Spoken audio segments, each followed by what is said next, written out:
Alors aujourd'hui, on peut dire qu'en France, on a la gauche contre la gauche. Alors vous avez d'un côté ce que j'appellerais la gauche centriste, la gauche caviar, la gauche, je ne sais même pas si elle est à gauche d'ailleurs, mais enfin qui est restée socialiste, avec Macron et compagnie. Et de l'autre côté, on a ce que j'appellerais la gauche communiste, la gauche lutte ouvrière, extrémiste, tout ce que vous voulez, avec la NUPES, etc. Ça, c'est la gauche toujours caviar, hein, faut pas se tromper, parce qu'ils jouent les pauvres, mais ils ont du pognon.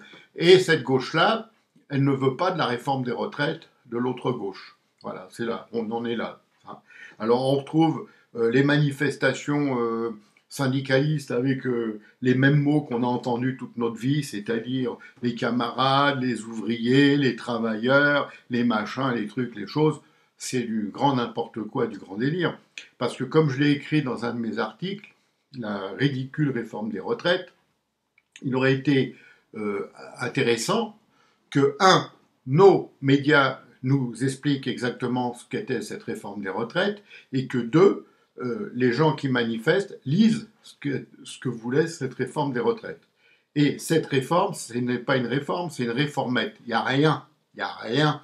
C'est juste de dire, on met l'âge de la retraite à 64 ans, ce qui n'est même pas vrai, mais c'est pas grave.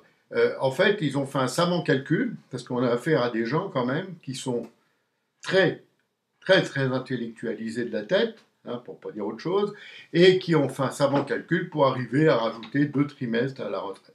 Voilà. C'est-à-dire que le gars, là, il va manifester, il va péter la France, parce que là, on est en train de couler, mais alors à pic, hein, c'est plus, on coule plus en douceur comme fait Macron, là, c'est carrément la grosse Bertha qui est en cours. Parce que toutes ces grèves, tout ça, à la sortie, ça va être le drame absolu. Drame absolu. Je rappelle, j'en profite, de dire que les préoccupations des électeurs pour 2022, l'élection présidentielle, il me semblait que c'était le pouvoir d'achat. Hein. C'était la préoccupation quasiment essentielle de l'électeur. Et en fait, ils ont choisi de réélire Macron, l'homme qui tue le pouvoir d'achat. Ce qui est franchement à croire qu'ils sont tous masos, hein, les électeurs. Parce que voter pour un gars qui, pendant 5 ans, a coulé le pouvoir d'achat, et c'est facile à prouver, hein, tous les chiffres sont là. Et là, ce n'est pas des chiffres inventés, comme on voit partout, quand on vous parle de certaines choses, les gens inventent n'importe quoi et tout. Là, ce sont les chiffres de l'INSEE, du ministère des Finances, enfin tout ce qui est officiel. Et là, les chiffres, ils sont capoutes, comme on dit, on aurait dit Madame Merkel, qui est partie à temps. Alors, qu'est-ce qu'on a d'autre, hein? On a réélu finalement un gars qui coule la France, mais il la coule bien. Hein, c'est un métier. Faut savoir couler la France comme ça. Vous avez quand même un président de la République qui va à l'étranger et qui est en chemise col ouvert le soir dans une boîte de nuit en train de picoler. Si vous trouvez ça bien, moi personnellement, je pense que la fonction d'un président de la République doit être au-dessus. Vous voyez, au-dessus. D'ailleurs, c'est la fonction même du président qui est en cause là. Et c'est pas grave. Vous avez son ministre de la Justice qui fait à l'Assemblée nationale. Assemblée nationale. Hein, c'est-à-dire l'endroit où se réunissent les gens qui sont censés représenter la France et les Français.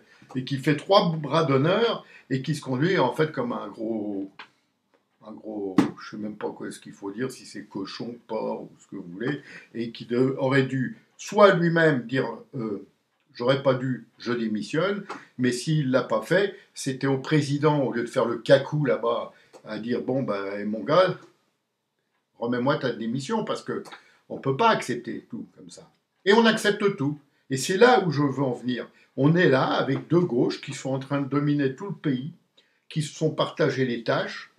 La droite, elle n'a rien vu, hein, parce que, excusez-moi, mais elle n'a rien vu, elle n'a pas eu le temps de voir. Vous avez aujourd'hui, quand vous voyez le rassemblement, j'allais dire, des Républicains, non, c'est les Républicains tout court, l'ex-RPR, si vous préférez, l'ex-parti de Sarkozy, de Chirac, hein, et de tout ça, quand vous voyez qu'il est dirigé maintenant par qui, j'ose même pas le dire, et quand vous voyez qu'il représente bientôt plus rien du tout, un peu comme l'ancien Parti socialiste qui a explosé et qui s'est retrouvé chez Macron, ben, au moins il s'est retrouvé chez Macron, lui, que les autres, ils se sont retrouvés nulle part. Ce qui fait qu'on est dans un pays aujourd'hui où vous avez la gauche contre la gauche et la droite qui ne voit rien. Voilà. Donc c'est simple, c'est clair et c'est net. Et les chiffres des élections, bizarrement, nos médias qui vous filent toutes les 5 minutes des statistiques, et vas-y pour la statistique, et vas-y un sondage, et vas-y statistique et tout, là, bizarrement, rien. Pas un mot, pas un chiffre, rien. Alors c'est pareil, vous pouvez retrouver tout ce que je vous dis, les chiffres, c'est sur ministère de l'Intérieur, etc. Vous les avez un peu partout sur Internet. Voilà. Donc tout cela est clair et net. On est dans un pays aujourd'hui gouverné par une caste, hein, et c'est une vraie caste qui nous gouverne, que ce soit donc Macron, Mélenchon, qui vous voulez, parce que ça ne sert à rien de dire tous les noms, sinon ça fatigue et ça énerve, c'est terrifiant, c'est terrifiant. Je ne regarde plus personnellement les télévisions françaises, parce que ça avait le don de m'énerver et je suis assez content d'avoir arrêté de le faire, mais j'entends quand même en lisant dans certains journaux, en regardant sur Internet, mais quand je vois ce qui se passe à nouveau, on se croirait, en fait, sous Chirac et Juppé, quand il y a eu les fameuses grèves là, qui avaient duré en plein hiver, il faisait froid en plus, je me rappelle, où il n'y avait plus de train, plus de métro, plus rien, c'était le bordel, plus d'essence, plus de trucs. Et là, on y va tranquille, tranquille presque en chantant. Hein. Allez, on va couler la France. Voilà, c'est ça le mot d'ordre de tous ces cons. On va couler la France. Eh bien, c'est bien, allez-y, faites-vous plaisir. De toute façon, je crois que la France, elle est déjà coulée. Et que de toute façon, au point où on en est, on ne peut plus aller plus loin. Hein. Une fois qu'on est au fond, on est au fond. Bon. Et ça marche très bien. C'est la dégringolade. Ça a commencé avec Giscard. Giscard qui a commencé à aller voir les éboueurs, rappelez-vous, parce que ça, c'était le signe déjà de la dégénérescence politique. Ça a empiré à mort sous Mitterrand qui a fait n'importe quoi, qui s'est même représenté malade. On le savait qu'il était malade. D'ailleurs, il y a un type qui l'avait dit, c'était un écrivain qui s'appelait Edernalier, et le gars, on a appris qu'il était aveugle et qu'il est mort dans un accident de vélo du côté de Deauville. C'est-à-dire, je ne savais pas, mais il était sur son vélo quand il est mort. C'est n'importe quoi, mais ça passe, c'est passé, on en a pu reparler, et puis voilà. C'est quand même lui, à ce moment-là, qui avait écrit un livre pour dénoncer deux choses, la maladie de Mitterrand et sa double vie. Ça n'a pas passé. Il a eu un accident de vélo, l'aveugle conduisait un vélo, il est mort. Bon, c'est pas grave, on n'est plus à ça près. Il y a un autre gars qui s'est suicidé à l'Élysée en posant l'arme sur le bureau et en mourant sur le divan qui était à peu près à 3-4 mètres. Bon, ça a choqué personne, hein. Il n'y a pas besoin de spécialistes de la criminelle ou comme on appelle, la police scientifique pour se rendre compte que c'est impossible. Non, non, c'était normal, tout à fait normal. Je ne vous parle pas aussi de Bérégovoy qui est mort avec 2 balles, hein, une pour pousser l'autre. Comme on dit, il était très nerveux, il a pu appuyer 2 fois. D'ailleurs, on a tout de suite, je ne sais pas si vous vous rappelez à l'époque, le corps a été vite embarqué, vite caché, vite fini, et on n'en parle plus. Bon, il y a eu aussi un précédent, c'est un ministre de droite qui est mort dans une flaque d'eau noyé. Il est mort noyé dans une flaque d'eau. On n'en a plus parlé non plus parce que c'est courant. C'est très courant les noyades dans les flaques d'eau en France, et donc on n'a pas besoin d'en parler. Un autre ministre aussi de droite, il rentrait chez lui dans le 16e, et puis il y a une altercation avec un autre automobiliste, c'est ce qu'on nous a dit, hein. Moi je répète ce qu'on nous a dit. Et aussi il est mort, bon, c'est pas grave. Tous ces gens-là, ils avaient un tort. Par contre, ils avaient un point commun, tous ces gens-là. Ils avaient le tort de vouloir dire les choses. Et ça se fait pas dans ce monde-là. On est dans un monde où il faut raconter n'importe quoi. C'est un monde sectaire, en fait. C'est une secte. Hein. La secte Macron, le gars, il fait n'importe quoi, il dit n'importe quoi, et ça passe, et ça continue. Et on est là, tranquille, avec des gars qui manifestent. J'entendais, là, l'autre fois, une mère qui disait « Je fais ça pour mes enfants », mais elle est, je sais pas, moi, lis d'abord ce qui se passe, comprends ce qu'on est en train de vivre. Et puis après, tu pourras dire que tu manifestes pour tes enfants, parce que là, tu manifestes contre la France. Parce que tout ça, c'est contre la France. C'est contre les Français, c'est contre les gens, c'est contre le pouvoir d'achat, c'est contre productif, c'est contre tout. Et c'est quelque chose d'inouï que ça puisse passer ainsi. Hein. Donc on est là avec gauche contre gauche. Et la balle n'est même plus au centre parce qu'ils n'en ont rien à foutre. Ils ne sont pas là pour faire le match, ils sont là pour tuer la France. Donc c'est pas pareil.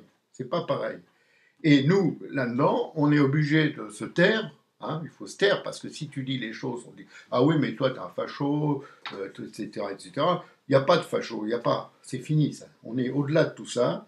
Aujourd'hui, on a un choix très simple. Hein. Soit on reste la France, soit on ne sera plus la France. Et ce choix-là, il ne se discute pas. Hein. Il faut choisir. Là. On n'a pas à dire ah oui, mais moi je vote pas, moi la politique ça m'intéresse pas, moi je veux pas prendre position, il faut rester calme, etc. Non, non, c'est fini ça. C'est fini, fini, fini. Là, aujourd'hui, c'est soit on est pour la France, soit on est contre la France. Et c'est ce choix-là qu'il faut faire. Et le faire le plus vite possible parce qu'on n'aura pas le temps de le faire plus tard. Croyez-moi, les événements passent vite. J'ai vu dans un autre pays comment ça s'est déglingué à toute vitesse et aujourd'hui c'est une poubelle. Le nom je ne le dirai pas parce que c'est pas la peine, tout le monde le connaît puisque c'est le Liban. Eh bien voilà, on en est là. Il faut le savoir. Ça va très très très vite. Regardez ce qui s'est passé dans d'autres pays où certains ont pris le pouvoir, ça a été terminé et le pays est mort. Voilà, donc je vais en rester là parce que c'est pas la peine d'en dire plus ou de répéter les choses, hein, ça sert à rien de toute façon, mais je vous le redis quand même, le choix est simple, pour la France, contre la France. Et aujourd'hui, je vais vous dire franchement, en politique, ils sont tous contre la France, ils sont tous quasiment du même moule, ils sont tous dans la même idéologie à la con, hein, une idéologie dangereuse en plus, parce qu'elle est con, mais elle est en plus dangereuse. Et ça, il faut qu'on arrête. Il faut qu'on refuse systématiquement. Hein. Tous ces gens-là là, qui manifestent pour d'un côté un truc bidon qui est fait par l'autre de l'autre côté, tout ça, c'est du cinéma. Hein, mais c'est un cinéma qui va coûter très, très, très cher, à tout point de vue. Humain, financier. Je ne vous parle même plus du pouvoir d'achat, puisque vous avez vu ce qu'ils font. Ils sont très forts hein, à gauche. Ils créent le panier maintenant. Le panier, on va vous imposer quasiment. Bientôt, vous pourrez aller dans vos magasins, là, et puis ils vous diront ah non, non, vous faites plus les rayons, là.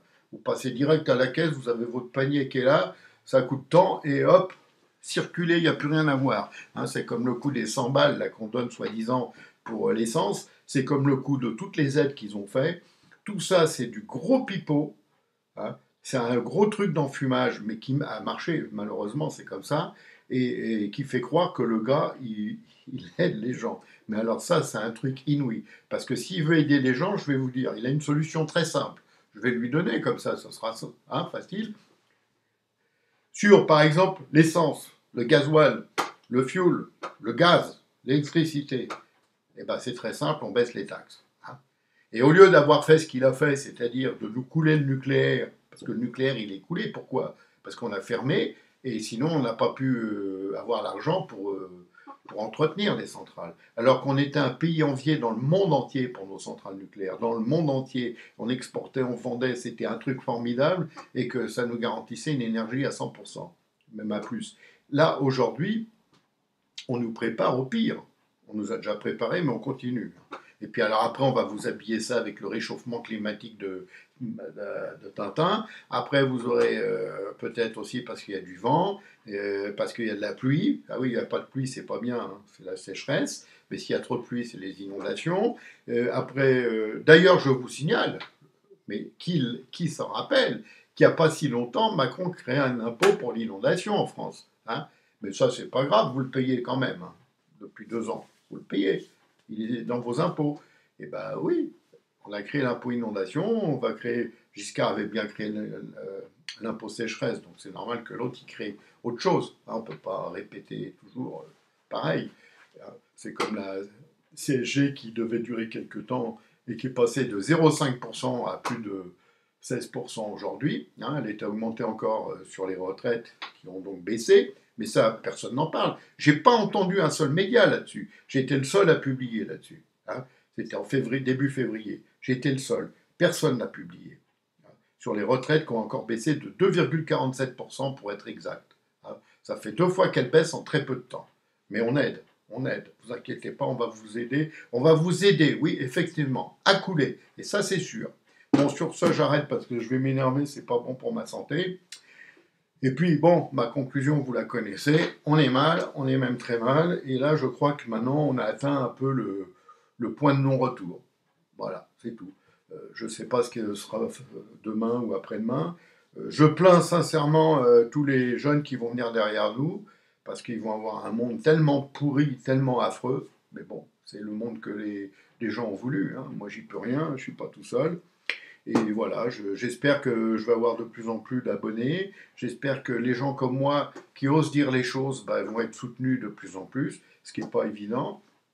Hein, c'est plus facile de raconter des conneries ou des fake news, comme on dit, c'est la mode, fake news, etc. Et tout. Et un dernier petit sujet aussi qui est intéressant, c'est la guerre entre l'Ukraine et la Russie. Notez bien qu'en France, on ne voit qu'un point de vue, c'est le point de vue de l'Ukraine. Moi, j'aurais aimé, je ne suis pas pour la Russie, hein, je vous rassure, j'aurais aimé quand même qu'on ait un peu les points de vue des deux côtés, hein, pour se rendre compte de ce qui se passe. Là, on ne sait rien, on ne sait rien.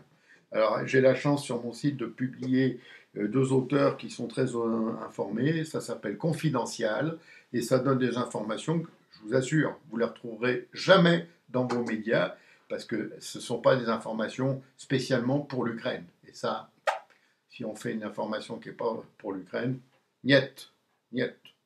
Voilà, c'est comme ça, on est dans un monde merveilleux. Allez, à bientôt et merci à tous.